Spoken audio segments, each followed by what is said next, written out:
J'ouvre une parenthèse sur la relation de David avec Michal. Après on avance.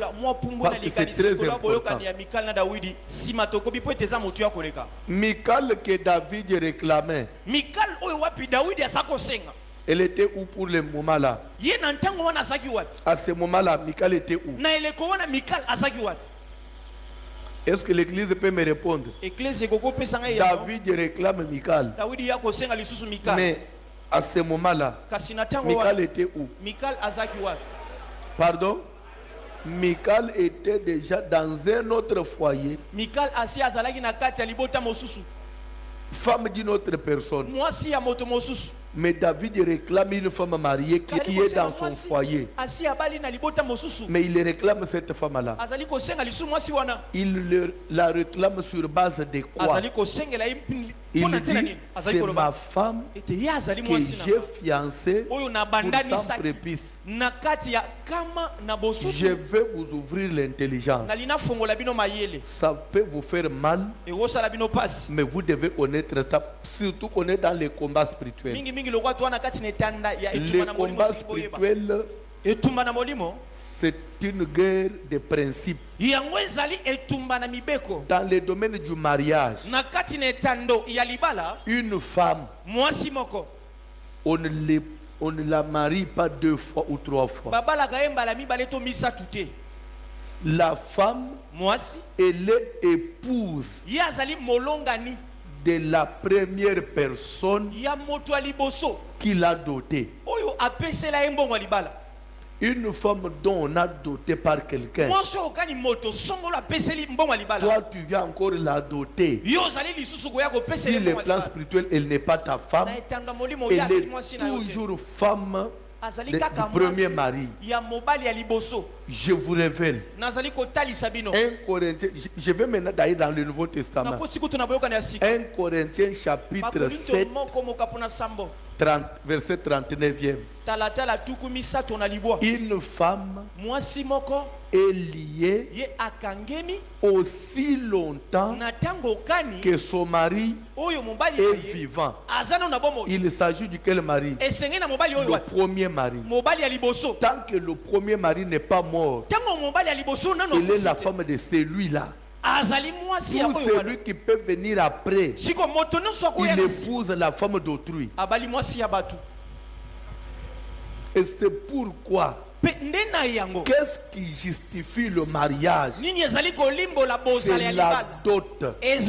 David réclame Michal en mettant l'accent sur la dot. Ma femme que j'ai fiancée pour ça. Donc j'avais versé la dot. Elle est ma femme.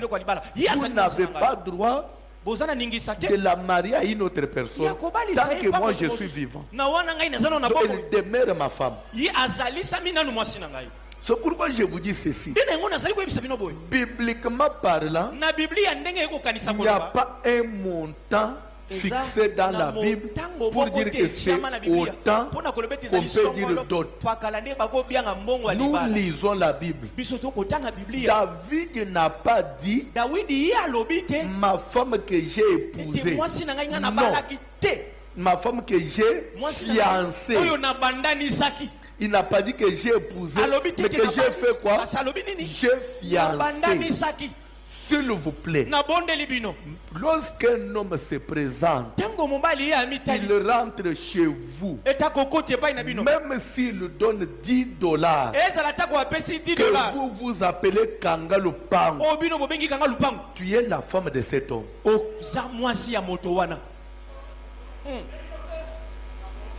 Mais quand on dit Kangalupang, ça veut dire quoi? Fermer la parcelle. Fermer la parcelle voudrait dire c'est qu'on ferme la porte sur quelqu'un.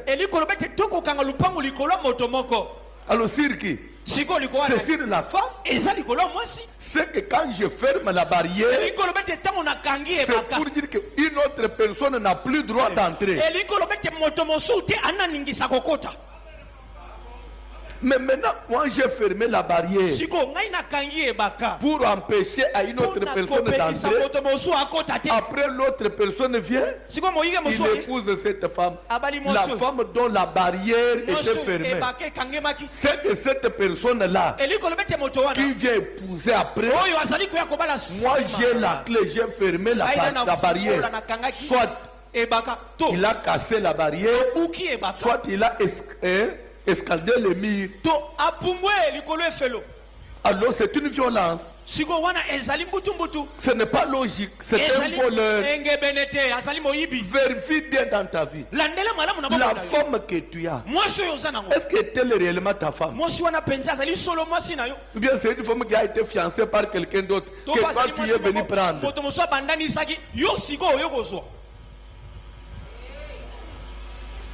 C'est comme ça qu'il y a aussi des problèmes dans des foyers. Il y a des malédictions, même sur les enfants. L'église aujourd'hui n'est pas enseignée. Jésus a dit, allez faites de toutes les nations des disciples. Enseignez-leur.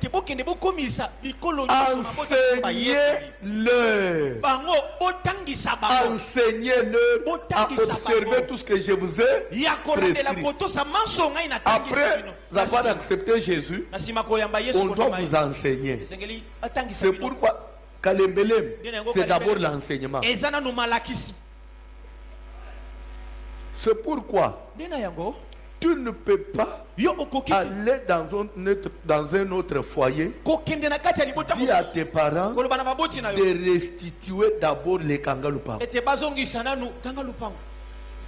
Maintenant tu peux te remarier. Oh non, on ne m'avait pas épousé. C'était juste un kangalupang pour rien. Mais tu dis bien kangalupang. Tu le dis très bien, une près d'autre. Mais qui a fermé? Qui a fermé? C'est un monsieur, non? C'est celui qui ferme qui a la clé, n'est-ce pas? Mais maintenant c'est lui qui est venu entrer. Il a utilisé quelle clé?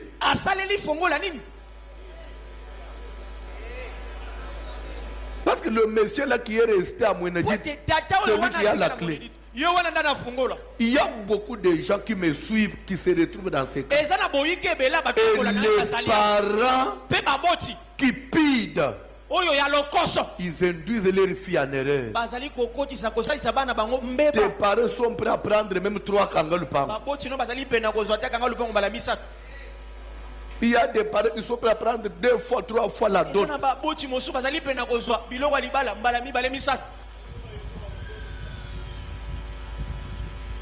Vous devez tout faire pour rembourser la première dot.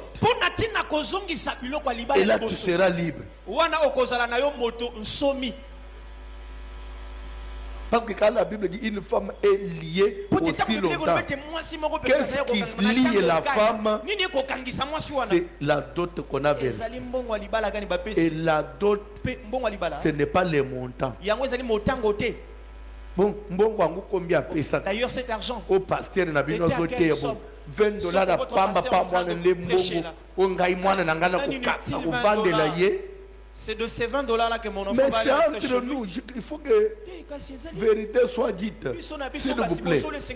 Mais les dollars là, c'est aujourd'hui. Est-ce que nos ancêtres, ils connaissaient les dollars?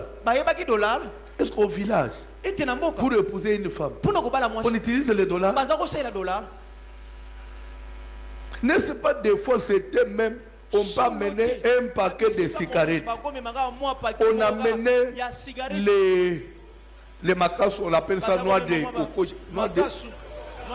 cola. Noix de cola. Amen. On a mené les noix de cola. Et on épouse la femme. Les simples noix de cola. On épouse la femme. On a mené une chèvre. On épouse la femme. On a mené une pirogue, on épouse la femme. On a mené le filet, on épouse la femme.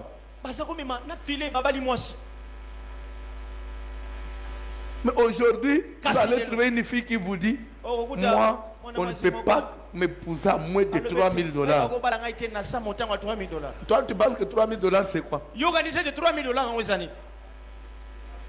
S'il vous plaît, quelqu'un qui a des millions, pour lui $3,000 c'est comme $3. Le mariage, ce n'est pas le montant de la dot. Au contraire, le mariage, c'est le respect et la valeur que le monsieur peut te donner. On peut te $100,000, mais le mari ne te respecte pas, il te maltraite. Il te prend comme une marchandise. Mais l'autre, il donne $10, mais il te respecte.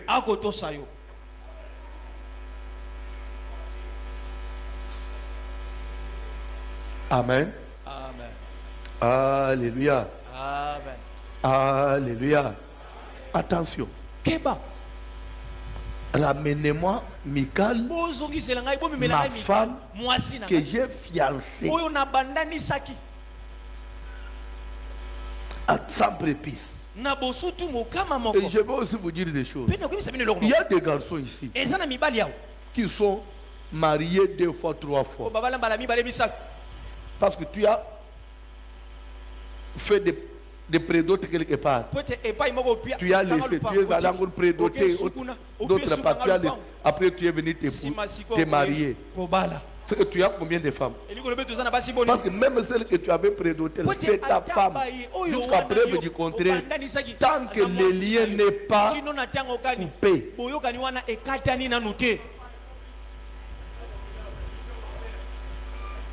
Oh non, j'avais fait seulement le geste là. J'avais voulu officialiser comme ça parce que ses parents étaient tellement durs. Même quand je l'invitais chez moi, les parents voulaient compliquer. Alors j'avais fait seulement ces gestes là pour avoir la facilité. Quel geste? Dans ces domaines là, c'est sacré. C'est sacré. C'est pour cela. Si tu vois une fille, il y a un garçon, le garçon t'amène quelque chose, il faut toujours bien poser la question. C'est un don que tu me donnes ou bien c'est la dot? Au cause il y a d'autres cas là, mais au lieu au Fadjao. La dot, il y a longtemps, tu ne le sais même pas, alors que tu es ici. Le banana, papa salia d'autres, tout le banana linga, et papa salia d'autres. Si tu vois une fille, il y a un garçon, le garçon t'amène quelque chose, il faut toujours bien poser la question. C'est un don que tu me donnes ou bien c'est la dot? Au cause il y a d'autres cas là, mais au lieu au Fadjao. La dot, il y a longtemps, tu ne le sais même pas, alors que tu es ici. Le banana, papa salia d'autres, tout le banana linga, et papa salia d'autres. Quand j'arrête que je continue. As-tu déjà mangé? Là, on est en train de dire, celui qui avait mangé ne va pas venir. Il va venir demain. Est-ce qu'on peut avancer? Est-ce qu'on peut avancer? Attention avec les histoires de Kanga Lupa. D'ailleurs, dans la scène doctrine, le Kanga Lupango n'existe pas. Kanga Lupango veut dire quoi? L'avance sur le mariage. L'avancée. Moutou. Une personne, on avance pour la personne. Tu as peur de quoi? Si je suis ta femme, sois patient. Va chercher l'argent. On épouse la femme une seule fois. On n'épouse pas la femme par tranche. Adam, quand il s'est endormi, Dieu a fait sortir une de ses côtes. Il a fait la femme. C'était une seule. Dieu n'avait pas pris 3 fois. Il fait dormir Adam. Il prend une côte. Demain, il le fait encore sortir. Il prend une deuxième. Le mariage, c'est une seule fois. Et c'est pourquoi, dans notre doctrine, on ne bénit pas le mariage s'il y a une dette. Tous les mariages